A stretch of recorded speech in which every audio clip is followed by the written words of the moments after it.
Good afternoon.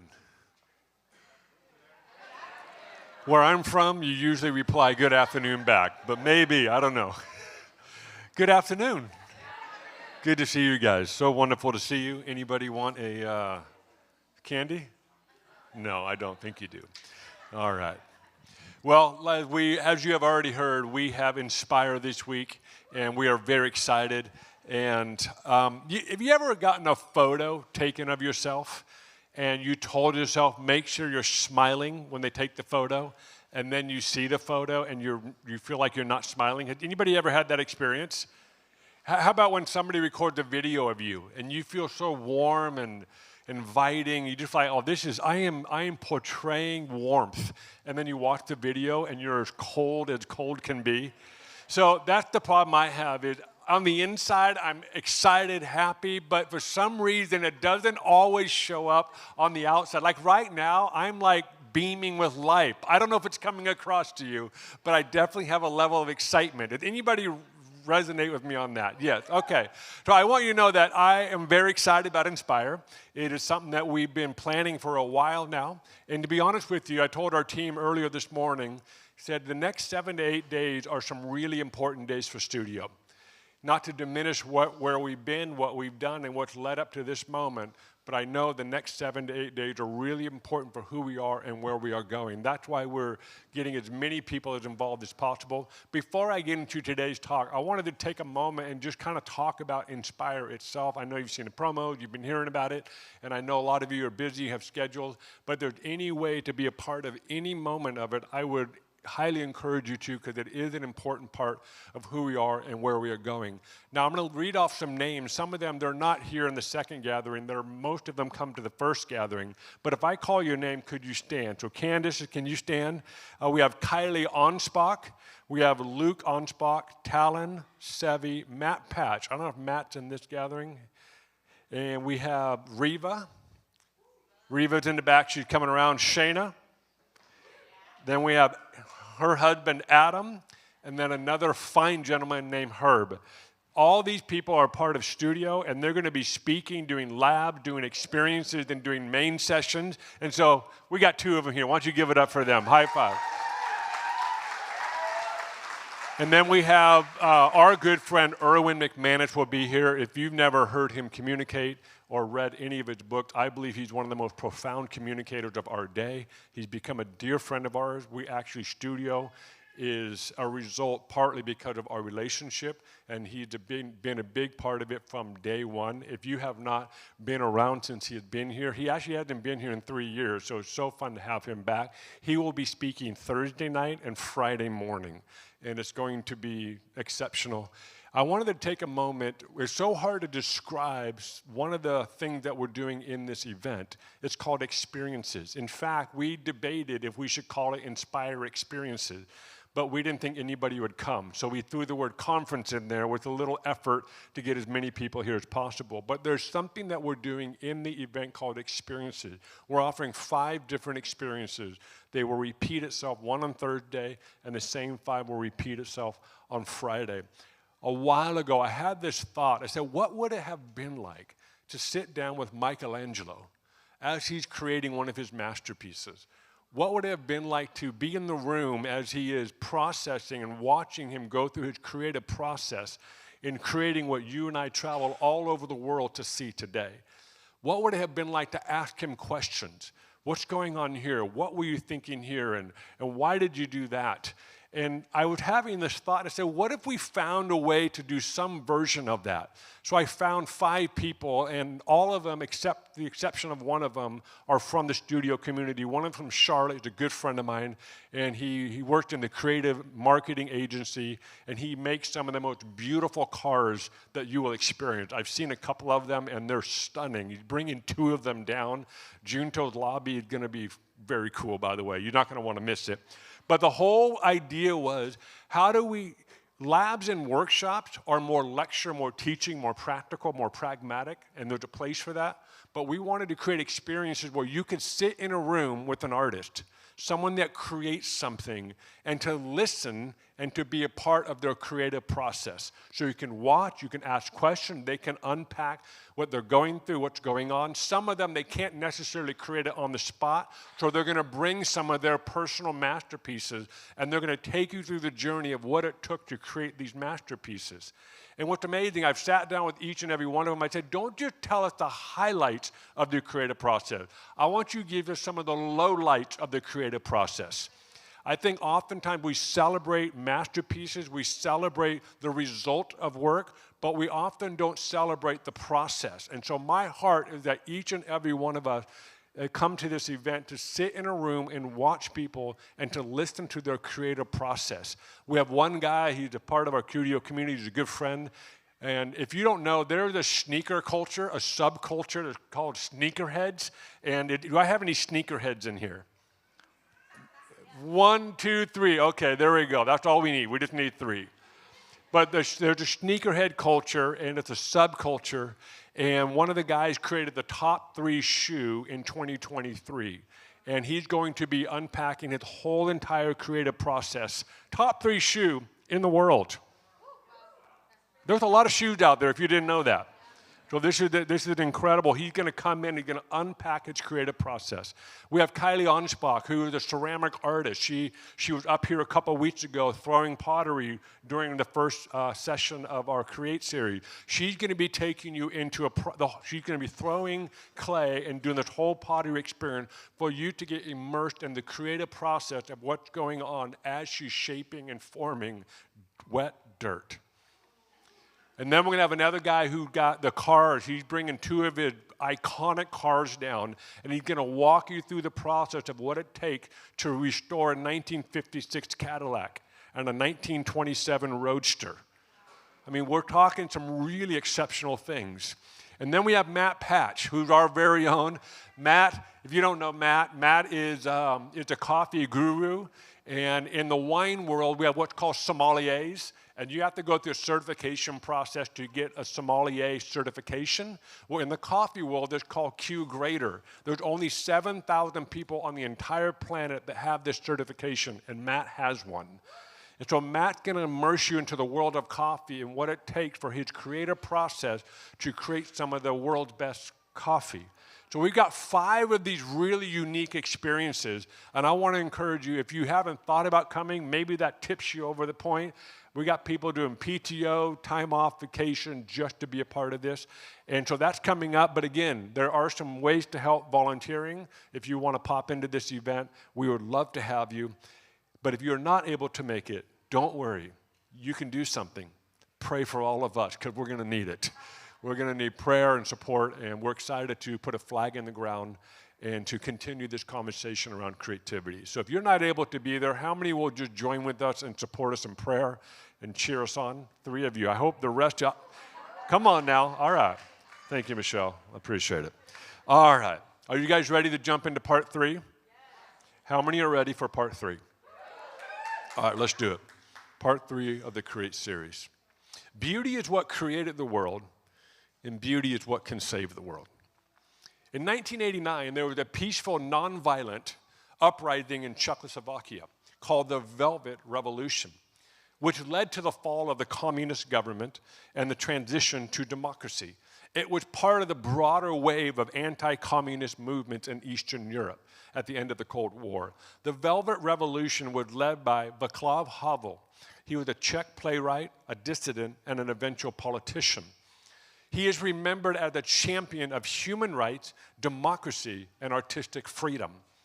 He was asked by the BBC after the Berlin Wall fell in the 90s how he led the Velvet Revolution in Czechoslovakia. His response was, communism had its narrative, we had ours. Though through playwrights, writers, and poets, we created a parallel society. You keep all the legislators, but give me the artists, and I'll have the heart of a nation.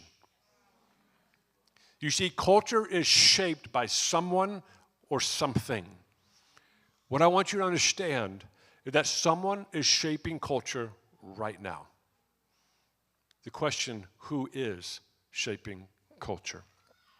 Interestingly, on the other side of the conversation of one of the most influential communist leaders in the earlier 1900s, Joseph Stalin, is attributed to saying this: if I could control writers and musicians, I could control the nation. What I want you to understand, that creativity goes beyond just creating art. It actually has the power and the ability to shape culture. Human creativity has immense potential. It has endless potential.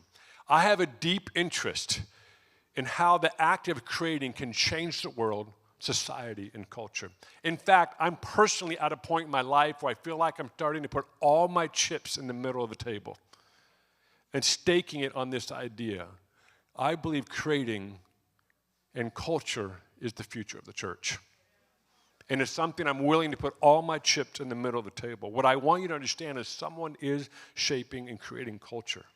I dream of a future, of a reality where a community of people are following Jesus, are willing to cross the channel between church and culture. That are willing to cross the religious channel, to swim across it, to leave the confines of just a community of believers, but actually step into the chaos of culture to create a beautiful future. While the world offers a culture that reflects human brokenness, creativity for me and you is to reflect something infinitely beautiful. I want us to be a people that echo infinite creativity, infinite possibilities, and to see a beauty that is revealed that the human soul longs for. I genuinely believe Jesus is the King that everyone wishes for. I believe Jesus is the desire of nations. I believe Jesus is the King that everyone longs for. And guess what? You and I get the incredible responsibility and privilege and opportunity to participate in revealing the beauty of who Jesus is. If you have your Bibles, go ahead and turn to Genesis 1:26 and 27. It's on the screen as well. Let's read this passage together. Then God said, "Let us make mankind in our image, in our likeness, so that they may rule over the fish in the sea and the birds in the sky, over the livestock and all the wild animals, and over all the creatures that move along the ground." So God created mankind in his own image. In the image of God, he created them. Male and female, he created them. I want you to look at the word image and likeness. Today, we're going to talk about the image of God. In Latin, it's referred to as Imago Dei, which some of you have heard. And today, I want to unpack one of the core theological concepts of all of Christianity. This is one of those distinctions that our religion, our faith, is so different than all other major religions. It's built on this framework called the image of God, also known as Imago Dei. Let's go to the next slide. I want to talk to you about image and likeness. Let's look at the Hebrew word that is used for the word image here. It is derived from the root meaning to carve and to cut out, implying a representation or a likeness. The biblical context is humans are not physical copies of God, but representatives of his rule on earth. Unlike idols, which are lifeless, humans are living reflections of God's attributes. Let's go to the next slide. The Hebrew word used for likeness comes from a root meaning to be similar and to resemble. The biblical usage is used in Genesis 5, implying a resemblance, but not an exact copy. In Ezekiel, it describes a vision of God's throne as having the likeness of a human, meaning proximate resemblance rather than exact form. So it's likeness, it's a resemblance, not exactly, but close in form. Now, the key idea behind this Hebrew word is it emphasizes the nature. The humans share certain qualities with God, such as reason, morality, relational capacity, but are not divine themselves. Let's go to the next slide. Couple important points of why image and likeness work so beautifully together. If only the Hebrew word for image was used, it might suggest that humans are just statues or symbols of God. If only the Hebrew word for likeness was used, it might imply humans are exactly like God in every way, in parentheses, which isn't true. So together, they show that humans are both God's representatives and share some of his attributes, but are not divine. Why is this important? Because image and likeness begin to frame the framework around human. Let's go to the next slide. I want to go over some key theological points regarding Imago Dei, or the image of God. Humans reflect God's image. Genesis 1, 26 and 27 teaches that humanity is created in God's image and likeness. This means that humans uniquely reflect certain attributes of God. Unlike the rest of creation, this is what distinguishes us from the rest of all of creation. Humans are designed to mirror God's character and are entrusted with the responsibility to steward and care for the earth. Notice that last line. We've been entrusted to steward and care for the earth. This image is not physical likeness because God is spirit, but a spiritual and moral resemblance. It involves qualities like reason, creativity, relational capacity, moral awareness, and the ability to make decisions. Let's go to the next slide. I want you to go to the bottom of the slide. I want you to notice something. 3,000 years of Hinduism, 2,600 years of Buddhism, 1,000 years of Islam, and just over a century of secularism, none of those traditions have a value for human life. This is significant, because what we need to understand is that you and I have been framed and shaped and created in the image of God, and this is one of the core theological underpinnings of our entire Christian faith. Let's go to the top of the same slide. Because humans are made in God's image, every person has inherent dignity, worth, and value. This challenges any ideology that devalues human life based on race, class, gender, or any other factor.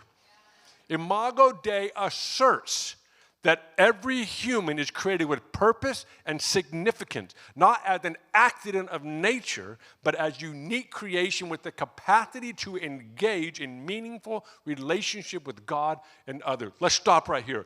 I want to highlight this because I know some of you have heard you are significant, you have a purpose, and your eyes glaze over. Some of you have heard it your entire life, and you're sitting here asking these existential questions. Do I really?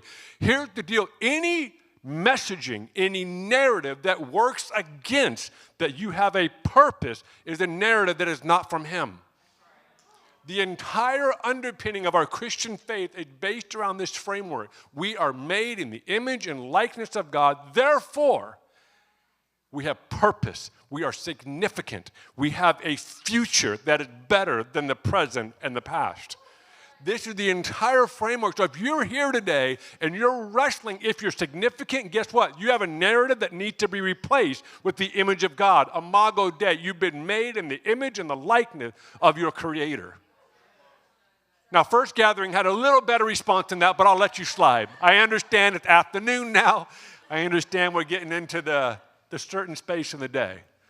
But I want you to understand this is significant. So if you are wrestling or someone in your life, make sure they understand they've been made in the image of God. Therefore, you have purpose, you have significance, you have a future. This is a huge underpinning.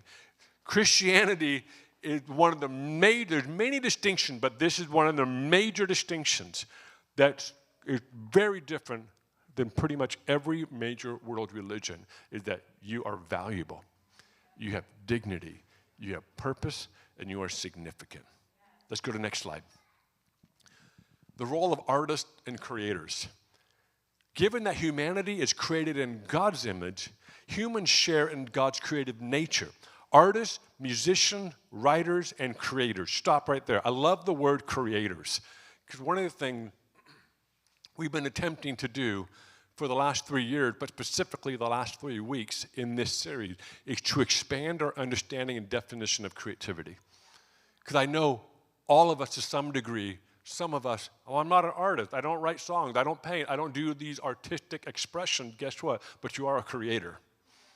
Because you've been made in the image and likeness of God, you have the ability to create something. Your life is your creation. What you decide to do today is your creation. So I love the language. Artists, musicians, writers, and creators are reflecting God's creativity when they create works that bring beauty, truth, and life into the world. Through creativity, people are invited to reflect the nature of the Creator, engaging in acts of imagination and innovation that also speaks to God's beauty and order. Go ahead and go to the next slide. I want to give you just a brief conclusion of Imago Dei, or the image of God. Imago Dei is foundational to understanding humanity's identity and purpose. It emphasizes the inherent dignity and worth of every person, our responsibility as stewards of creation, and our capacity to be in relationship with God and with others. Ultimately, Imago Dei points to the redemption and the restoration of humanity. In Christ, we are transformed into the image of the perfect Son of God. What I want you to get a hold of today is that humans are incubators for innovation. Humans are incubators for ingenuity. Humans are incubators for ideas. We are incubators for solutions. We are at our best when we step out of the framework of order and wade into the waters of chaos. It is there creativity begins to express itself.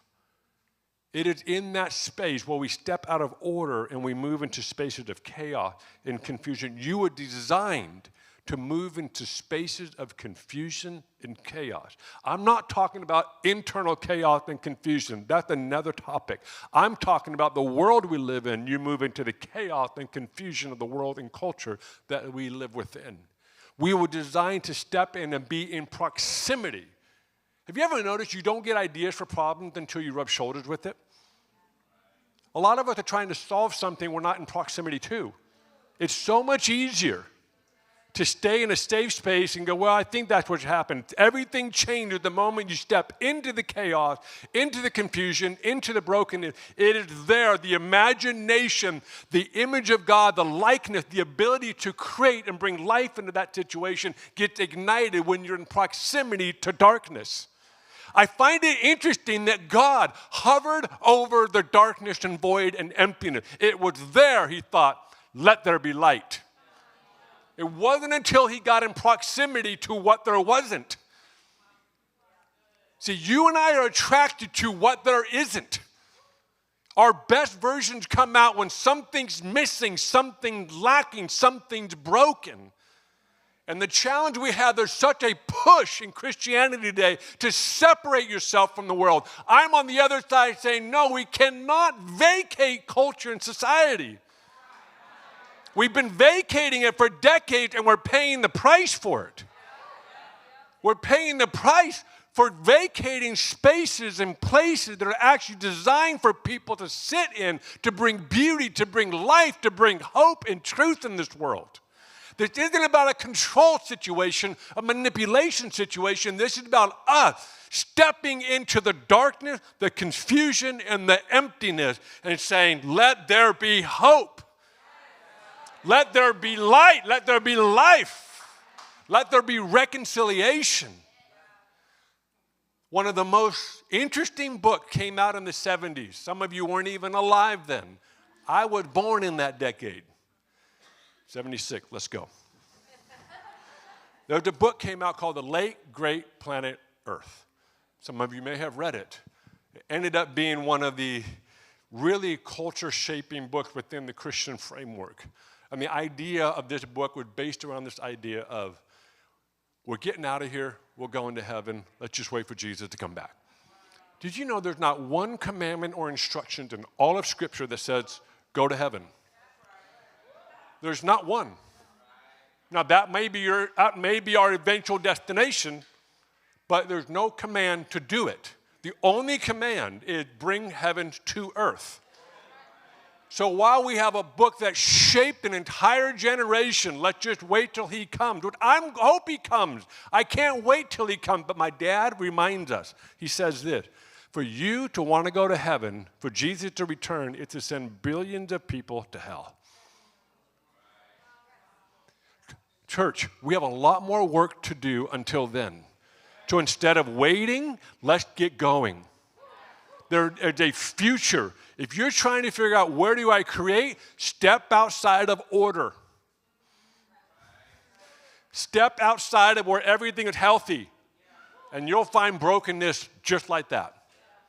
Step out of the spaces that you and I have created for our own spaces. And I love those spaces, but if we're not in proximity to brokenness, to darkness, to emptiness, I don't know if our full capacity can get ignited.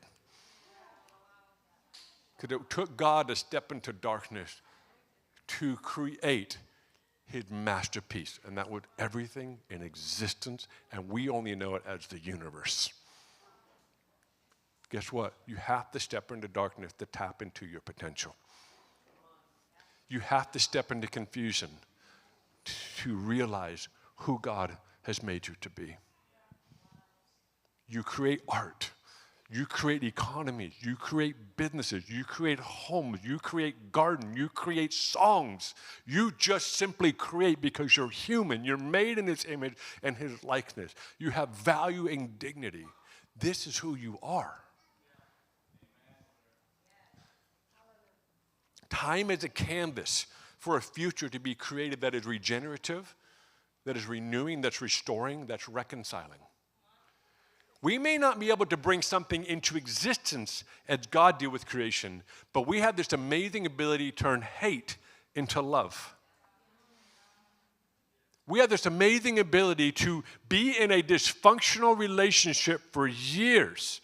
And when you're in a dysfunctional relationship long enough, guess what? You don't just experience it, you are shaped and formed by it. Your emotional, psychological framework is shaped and formed by dysfunctional relationships. We have this amazing ability to break off dysfunctional thinking, dysfunctional paradigms, and step into a functional, healthy relationship for others. Talk about greatest creations is when you can take pain and turn it into triumph. When you can take bitterness and turn it into joy. When you can take defeat and turn it into victory. That is one of the most amazing things you and I can do, is take all this brokenness and we go through a process and out of us comes something better. Or you can take in hate and 10x it and more hate comes out of you. We have the ability to create life as much as we have the ability to create more hate. We can take all this bitterness, we can justify our stories and say, you know what, I have a right to be this mad. In fact, I'm going to make sure everybody knows it and they're bitter like me. So we bring people into our orbit of bitterness. Guess what? You created that. I create that. But we have the choice to take all this bitterness, because we're made in the image and likeness of God, we can turn it into joy and peace and happiness. God's riskiest, most adventurous creation with the human choice. Some of us wish he didn't, but guess what? It's too late. He already gave it to you. The question I want you to think about is, what am I creating with my life? What is coming out of me? Am I taking in my life experiences? You can look at that as material. Are you taking the material of your life and creating something more beautiful and better? Some of you have some of the rawest, most painful, prickly material, and you've been wondering why you have this material in your life. I can't explain the why, but I can tell you what you can choose to do. I was just with someone fairly recently, and I'm hearing their entire story. Just tragic childhood, tragic experiences, tragic upbringing by some really dysfunctional, broken parents, who I'm sure they were doing their best, but nonetheless, it was just tragedy. It's like you look at their path, and it's tragedy, tragedy, tragedy, brokenness, darkness. It's just, that's the narrative. But then I look at them, what they're creating now, it's beauty, it's joy, it's celebration, it's triumph. Why? Because they're able to take all this material and they found a way to create a different future. This is what I want you to ask yourself the question, what is my life creating? What's the material I have? Instead of running from the material, embrace it and say, well, I didn't choose it, but guess what? I get to choose what to do with it.